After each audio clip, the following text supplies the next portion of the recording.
Hey there, welcome back to the College Basketball Bracket Science Podcast, your encyclopedia for the college basketball season. It's Rivalry Weekend. We have the best slate of hoops we have seen all year this Saturday. We have rivalry games upon rivalry games. We've got some that are not rivalry games, but just ranked on ranked matchups.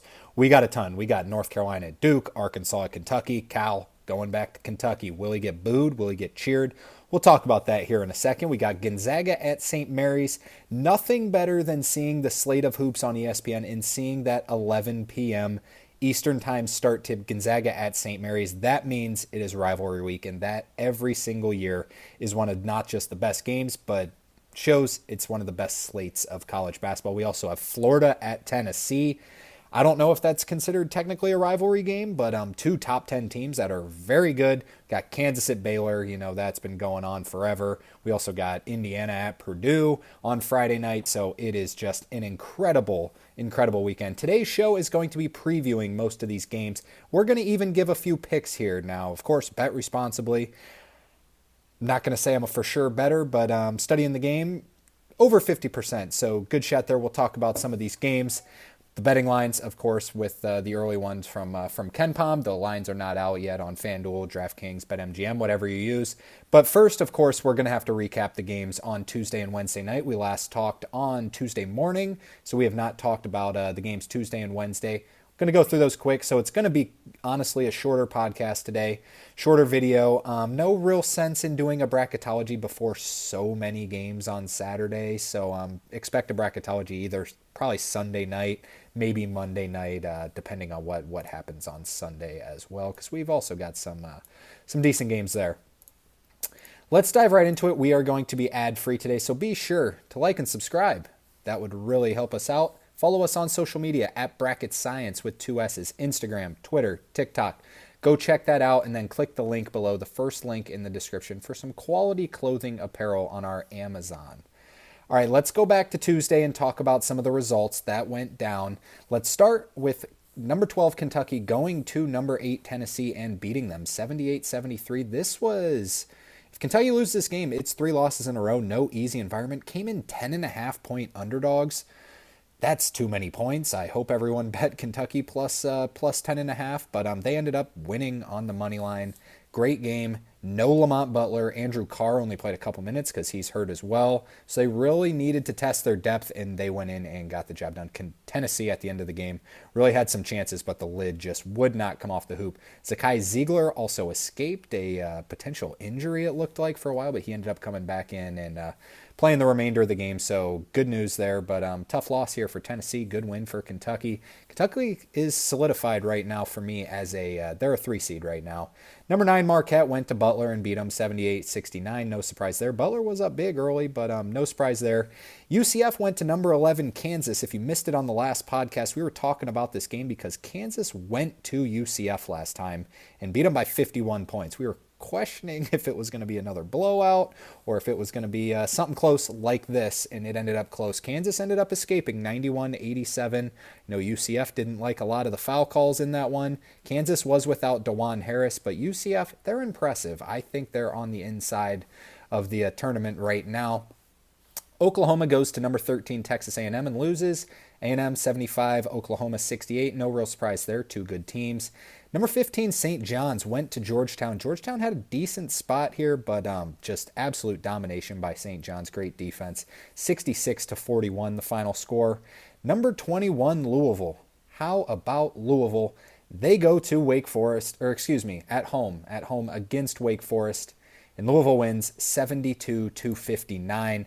This seems like a good place to talk about Louisville. Let's talk about them because they've won 10 in a row. They have won, 9 in a row. They are on an absolute heater right now. They beat Florida State, they beat North Carolina, they beat Virginia, they beat Clemson, they beat Pitt, they beat SMU, Wake Forest. Your top dogs in the ACC, it's obviously Duke, and they did lose at Duke. Outside of Duke, right now it's Louisville, too. Next up, it's probably Clemson, but they did beat Clemson. It was at Louisville. They don't get Clemson away. So you're talking about they've played the top teams. They've played Clemson, they've played Pitt, they've played SMU, and Wake Forest. Those are your next, in any order. Clemson's definitely 2 or 3, but in any order, that's what it is. So they have the rest of the schedule, and they play essentially nobody. They're favored in every single game. They go to Georgia Tech. You should win that one, I'd hope. You go to Boston College. You should win that one. Home against Miami is like playing at home against, I think you get better competition from Central Connecticut State. They go to NC State, a little bit of a sneaky tough one there. NC State's not good, but we know what they can do. At Notre Dame, same thing, but still, these are not, these are bottom feeders of the ACC. At home against Florida State, you should win that. At Virginia Tech, you should definitely win that one. Then the home one against Pitt is probably the toughest matchup you have, but Pitt has really fallen off. Then you're at home against Cal and at home against Stanford. You play none of the top dogs. You don't have to play Duke again. You don't have to play Clemson again. You have to play Pitt one more time, but it's at home. Louisville might go 19-1 in the ACC. How crazy would that be if they go 19-1? They have, you never know what happens in North Carolina Duke. If North Carolina were to beat Duke, it might be a time to take a little bit of a flyer on Louisville winning the ACC. I haven't even looked at the odds, but their schedule is very favorable. The teams I would not want to obviously face, Duke, Clemson, going to Pitt. Wouldn't want to go to Stanford. They don't have to. Wouldn't necessarily want to go to North Carolina, and they also don't have to. It might be Louisville. There is a real shot that Louisville ends up at a tie for the ACC championship. That would just be absolutely incredible. I think they would rename the floor after Pat Kelsey if that happens. Speaking of North Carolina and Pitt, North Carolina and Pitt played each other at Pitt. Pitt won the game 73-65. North Carolina, 13-9, not good. Baylor and BYU. This was a significant game for the night that kind of flew under the radar. BYU on the outside looking in just barely, in my opinion. Gets the job done. Quad 1 win over Baylor in overtime, 93-89. Baylor fought back to get it to overtime. BYU gets the job done. I think BYU, I would give it more than a 50% chance they end up in the tournament. Cincinnati, not the same for them. They can't win. They lose at Utah. This is a rough stretch for Cincinnati. I saw a stat of Wes Miller, not very good in Quad 1 games. Let's just say that. Utah picks up a good win. Remember we talked about Oregon State, how they beat Gonzaga earlier the year? Yeah, Gonzaga beat them by 38 in this one. Absolute domination, 98-60. Gonzaga's starting to figure some things out. VCU, St. Louis, 78-69. St. Louis beats VCU, the top team in the A-10. This was not the story for the game. The story was the giant brawl that took place in the with some of the fans. It was just outrageous. For those who haven't seen the video, go look it up on YouTube or something. It was pretty comical and just awesome to watch. Love these things. But St. Louis does knock off VCU. A-10 hoops. It is aggressive. Speaking of A-10 hoops, Dayton loses at St. Bonaventure 75-53. Dayton's at-large hopes are pretty much shot. They're not very good, quite frankly. I think that Maui was just kind of a fluke where, they played North Carolina close. North Carolina's not very good. They beat UConn. UConn's, they're in the 30s of just about every predictive metric. So I don't think Dayton's very good. I think they just kind of had the benefit of the doubt in Maui. Now let's talk about Wednesday real quick before diving into the previews. Number 1, Auburn went to LSU. We mentioned this might be a sneaky little game. It was not. Auburn just controlled the entire way. 87-74, 13-point win. They were favored by 12.5. It's what they should have done. Number 4, Alabama went to number 14, Mississippi State, won 88-84. Mark Sears back in the lineup, played much better. A lot of assists in this one. Looked pretty good. Alabama, I hate when anyone uses this terminology, but I'm going to say it anyways. They're kind of peaking at the wrong time right now, which I know you can say the same about Auburn, but Alabama is playing as good as I think they can get right now. They're beating everyone. They're winning on the road places where they shouldn't, where they were underdogs in this one. They were underdogs against Kentucky, won them both, and they are playing lights out right now.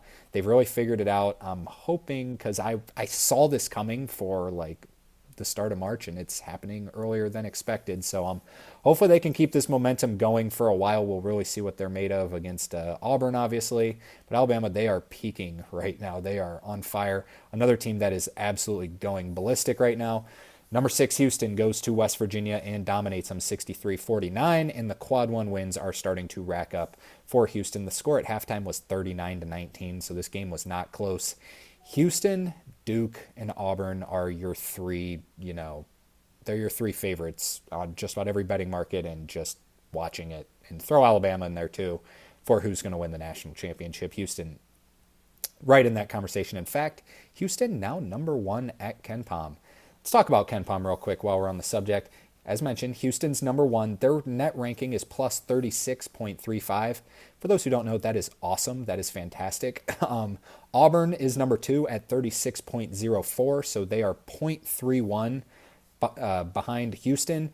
Duke is barely behind that. They're 35.32, so they're basically 1 point total behind Houston. And then after that, Florida 31.04, 4.28 points behind Duke. So it's those top 3 and then kind of the rest. I know Alabama's ceiling is as high as anyone's, but right now, according to KenPom, it's those top 3, and that's pretty much what you'll find in just about all metrics right now. Number 17, Wisconsin went to Maryland and got beat 76-68. Maryland's ceiling super high. This team can be really good. I also think Wisconsin's ceiling super high. I think both these teams could really make some deep runs come the tournament time. TCU went to Texas Tech, got beat. No surprise there. Texas and Rodney Terry go to their Texas's old coach, Chris Beard, the alma mater. He's an alma mater of Texas. He got the job done, barely. 72-69, Ole Miss wins, but a good fight there by Texas. Xavier had another prime opportunity, but lost at Creighton, 86-77. St. Mary's dominated Santa Clara, started the second half on like a 26-2 run. Santa Clara was like plus 5.5, 6.5. I thought it was a pretty good spot for him, but St. Mary's is dominating. St. Mary's gets the job done there. Rutgers wins at Northwestern. This is a tough one for Rutgers. Does not have a at-large case right now. I mean, they're building up a little bit better of a resume than they initially had, but Northwestern did. And Northwestern, Northwestern was one of the first couple teams out. Tough one to lose at home here. Utah State beats UNLV, no surprise. Florida State, also one of those who, believe it or not, somewhat in the bubble picture, maybe 15 teams out. Not when you lose at home to Virginia Tech. That will spiral it. Bradley out of the Missouri Valley, also like in a fight for at-large berth. They lose at home to UIC. So these teams did not do great things for themselves. All right, that's all the results on Tuesday and Wednesday. Let's get into the heart of the show. Let's talk about the weekend. Let's start on Friday. We're only going to talk about one game on Friday, and to me, I'd say it's the second biggest rivalry in college basketball. Indiana goes to number 10 Purdue. Purdue favored by 12 in this one via KenPom. Remember, Friday night, 8 o'clock on Fox. Number 10 Purdue against Indiana. Purdue has been rolling right now. Purdue is racking up some serious amount of wins. They're in the 2-3 seed conversation right now. Indiana's on the outside looking in. I know Mackey is going to be absolutely crazy. Purdue has Matt Painter. Indiana has Mike Woodson. That's what a 12-point spread will create. Mike Woodson, I didn't even mention it on the last podcast when they lost at home to Maryland. I'm pretty sure it was. I guess he wasn't even going to shake Kevin Willard's hand after the game. It's just a whole thing. For those who follow the sport, probably it's if you're just now getting into college basketball, it's probably not something you're real interested in. But at CBS, John Rothstein does a little thing where you just interview coaches throughout the offseason. Actually, he's doing it throughout the season too. It's kind of more for the diehard fan to listen to what some of these coaches have to say. But he did one with Purdue and with Indiana, and just in my opinion, it's like you listen to him talk to Matt Painter and you're like, man, yeah, Matt Painter's impressive. He's got a good head on his shoulders. Then you listen to him talk to Mike Woodson and you're like, this is the coach of Indiana. So it's kind of just how it's been the entire season. Indiana's got a lot of talent. 12-point underdogs at their rival. We'll see how that one goes. All right, let's talk about Saturday. Look at this graphic we have pulled up. I mean, it's absolutely ridiculous. There's more than this. These are the only games we're going to talk about because, this is just top-notch. Look at the slate on ESPN. My goodness, from 12 o'clock to 11 o'clock p.m. So, I mean, you're going to have 13 straight hours of ESPN college basketball with some of the best games we've seen all year. Starting at 12, number 5 Florida goes to number 8 Tennessee. 12 o'clock ESPN. Tennessee favored by 3 in this one. Remember, Florida beat them at home. Won at Florida by 30 earlier in the year. Florida's number 2 offense in the, number 3 offense in the entire country, according to KenPom. Tennessee's the number 2 defense. Offense versus defense. Great guard play. Monitor the status of Zakai Ziegler in this game. We mentioned he got a little bit of an injury. Hopefully it's not lingering too long. I haven't heard anything about it, but love to see him play in this spot. It's going to be rocking at home. We'll see if they can throw away that first game at Florida where it was just a complete shooting nightmare for Tennessee. So Tennessee, you make shots. They haven't shown it as of late. They did not make shots against Kentucky too well, but they have a good opportunity here. At 1 o'clock on the SEC Network, number 20 Missouri goes to number 14 Mississippi State. Mississippi State favored by 6 in this one. They just lost at home to Alabama. I think this is a great spot for Mississippi State. I think they're going to win the game. 6 kind of feels like a little, that's kind of a lot of points, but I think I'm going to take them to cover in this one. Just coming off that couple shaky losses the last couple games. I think they're better than Missouri as it is, and I think they're going to get the job done in this one and even cover 6. At 1 o'clock on CBS, Arizona travels to Arizona State. In-state rivalry game, battle of the Big 12. Arizona State. That screams Big 12, doesn't it? Arizona's favored by 4 on the road. Arizona been absolutely rolling.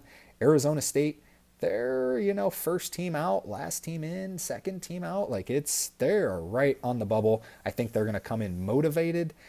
I have a feeling Arizona State's going to win this game. I could see it going the other way badly because, the Caleb Love experience, if he's hot, he's hard to beat. If he's not, they're pretty easy to beat. So I'm going to take Arizona State in this one. I think they're going to cover 4 and even have a good chance to win outright. At 2 o'clock on ESPN, the second game of this ESPN quintuple header or whatever it would be, Auburn, the number 1 team in the land, goes to number 23 Ole Miss. Auburn favored by 6 in this one on the road. This is a tough one to pick. I would not recommend betting this one because Ole Miss is really good, but Auburn is so physical down low. They're so much bigger than Ole Miss.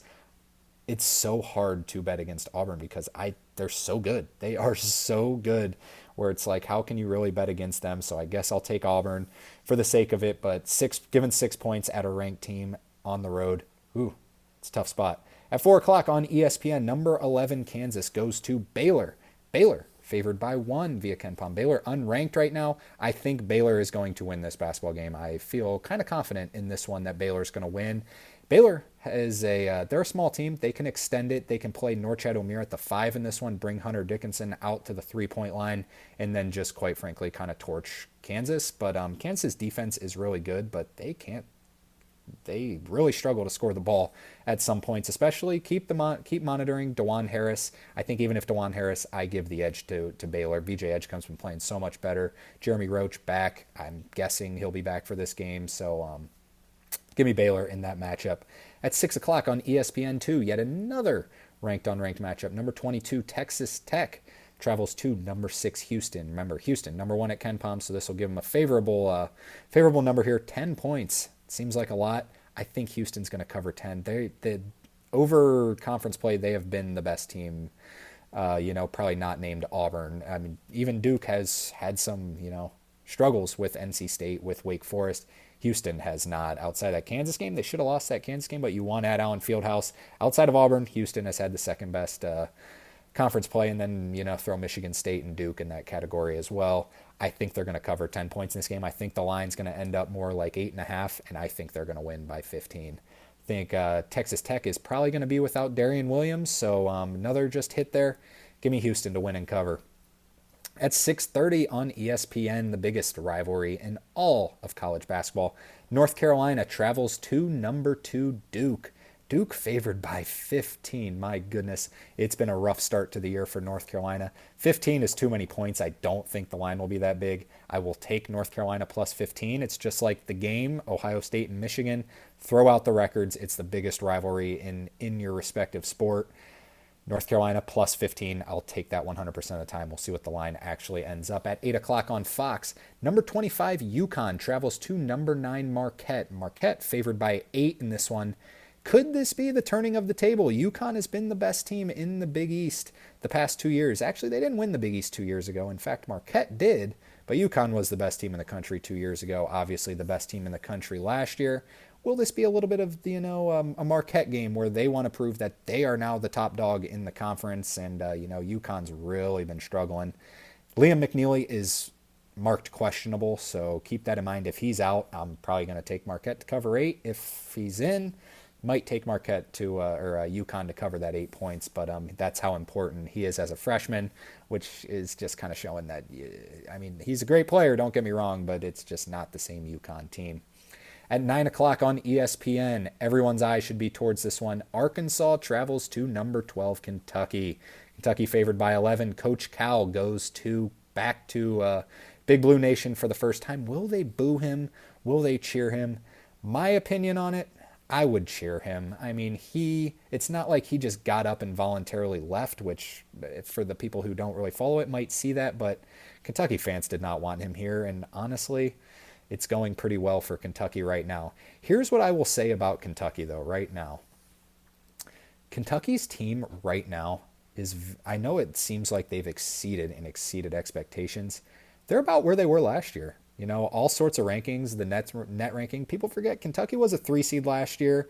A lot of people at one point thought Kentucky was like a top 5 team in the country because they could beat just about anyone. Very similar for the team this year. So 5th in offense, 72nd in defense is Kentucky at KenPom. So, it's kind of just a similar Kentucky team. But I think obviously we can see the X's and O's with Mark Pope and just how good of a coach he is. But it's similar. It is similar to last year's resume. I don't know if I mentioned this already. Kentucky is favored by 11 in that game. That's a lot of points, but Arkansas is no good either. I would not recommend betting that game. At 9:30 on FS1, New Mexico goes to Utah State. Utah State is favored by 6 in this game. Utah State and New Mexico are the top 2 in the Mountain West standings. That's why this is on a must-watch game. It is a big one. Utah State, we've seen what that home environment can be. New Mexico has a great home environment, of course, themselves at the Pit. This one being at Utah State. I think Utah State's a much better team, quite frankly. I've watched New Mexico. They just don't meet my eye test. I think Donovan Dent is the best player in the Mountain West. I like Utah State better, and I think they win and cover 6 in this one. And then finally, at 11 o'clock on ESPN, Gonzaga travels to St. Mary's. St. Mary's is your favorite in the WCC right now. It is not Gonzaga. Gonzaga has dropped 2 games. Gonzaga is still 10th at KenPom, so they're 4th in offensive efficiency. St. Mary's is hovering around that 23 area. They're 19-3 is St. Mary's.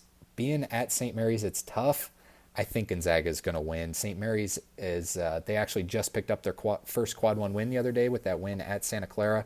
They've been rolling. I thought Gonzaga was going to beat them in the WCC championship game last year, and St. Mary's won. I still just lean Gonzaga. Maybe it's just the history, but I think Gonzaga is just more talented. I think St. Mary's is fantastic, don't get me wrong, but Gonzaga's been blowing people out lately. This is going to be a fun one. Not a fully confident pick in this one, but I'm going to take Gonzaga in that one. That's it for Saturday. Let's talk about Sunday real quick. The game of the day starts at 1 o'clock on CBS. Ohio State travels to number 18, Illinois. Ohio State sneakily playing some really good basketball. When they're losing by like 1 or 2 points every single game. It's kind of tough. So their record does not show that they're, an elite team, but they're highly ranked in the net. They're 30th in the net, 28th at KenPom. They're 12-8. So it just kind of shows they're playing a lot of close games and they're losing them. But they obviously also beat Kentucky by 20. Illinois has been falling off a little bit as of late. I know a lot of people think Illinois' ceiling is like national champion. I don't, quite frankly. What if I were to tell you Illinois' offense is worse than their defense is? If I tell you that, will it change your mind? Because everyone sees it like, oh, this Illinois offense can go the limit. Their defense is better than their offense. Like, I'm not saying they're a bad team. I don't see them as like a national champion contender. I think they're good, but maybe Sweet 16 at best, in my opinion. At 2 o'clock on ESPN Plus, a good old Big East rivalry. Yeah, how about that? West Virginia travels to Cincinnati. Yeah, both teams are in the Big 12 now, but used to be a good Big East rivalry there. Cincinnati is favored by 3 in that one. West Virginia really struggling as of late. Cincinnati just stinks. They can't score the ball. Whatever the over-under is in this game, I think I might take the under because both teams have really shown that sometimes they cannot score the ball. At 4 o'clock, for those who love mid-major hoops on CBS Sports Network. Shout out CBS Sports Network. They always do good stuff with mid-majors. North Dakota State travels to St. Thomas, Minnesota. In my opinion, I think these are the two best teams in the Summit League. Some people might say Omaha, some people might say South Dakota State. I think it's these two teams. St. Thomas, Minnesota is not eligible for the NCAA tournament yet. North Dakota State is. I have North Dakota State as the automatic qualifier in my bracketology, but St. Thomas is favored by 2 in this game at KenPom. Just fun one for mid-major fans. And then finally at 7:30 on the Big Ten Network, Nebraska travels to number 16 Oregon. Both teams kind of struggling as of late. Oregon still has 8 quad 1 wins, which is good for second in the country, just behind Auburn. Oregon favored by 7. Nebraska needs a win bad. Man, Nebraska has been just awful lately, and I mean awful, awful. So they need it. 7:30, Big Ten Network. That'll, without a doubt, be an entertaining watch on your Sunday night. That's going to do it for the show. 26 minutes. How about that? About as quick of a podcast as we've had in a long time, just because, we wanted to do a preview show because that is the story of this week. It is these games. It is going to be so much fun. Call off work if you have to work on Saturday. Sit on your couch, order a pizza, and watch these incredible games. ESPN, shout out to them. 12 o'clock until 11 o'clock all day. College hoops. Thanks for everyone for tuning in. Remember to hit that like and subscribe before heading out. Follow us on Instagram, Twitter, TikTok at Bracket Science with 2 S's. Everyone enjoy their weekend. Enjoy the slate. We'll talk to you again real soon. See you later.